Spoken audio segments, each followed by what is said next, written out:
ফাঁকা ঢাকায় পরিবার নিয়ে ঘুরে বেরিয়ে ঈদ উদযাপন করছেন নগরবাসী। এদিন বিনোদন কেন্দ্রগুলোতে ছিল মানুষের উপচে পড়া ভিড়। বিশেষ করে দিনটি আপন মনে উপভোগ করেন শিশুরা। তবে প্রয়োজনের তুলনায় নগরীতে বিনোদন কেন্দ্রের সংখ্যা কম থাকায় হতাশ সাধারণ মানুষ। রিপোর্ট করছেন ইমদাদুল্লাহ বাবু। 100% কপার কন্ডেন্সারে তৈরি ভিশন ফ্রিজ, তাই গুণে মানে অটুট থাকে বছরের পর বছর। ঈদের ছুটিতে এখন ফাঁকা চিরচেনা যানজটের নগরী ঢাকা। শহরের রাস্তায় নেই আগের মতো কোলাহল।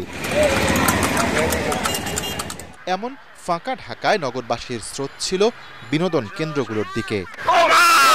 লাইট উঠি মজা পাই, তারপর লাইট গুলো অনেক সুন্দর হয়, ভালো লাগে। স্লিপার খেলেছি, দোলনা খেলেছি, অনেক কিছু, অনেক মজা করেছে আর অনেক ভালো লেগেছে। তবে বিনোদন কেন্দ্রগুলোতে প্রবেশের জন্য ছিল দীর্ঘ লাইন, তার উপর ভ্যাপসা গরম।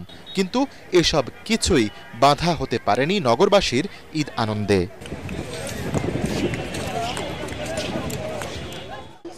নাই, তারপরে সব জায়গায় ছুটি থাকার কারণে আজকে আমরা এখানে ঘুরতে আসছি, অনেক মজা হচ্ছে। এবার 1 মাস পর আসা হচ্ছে।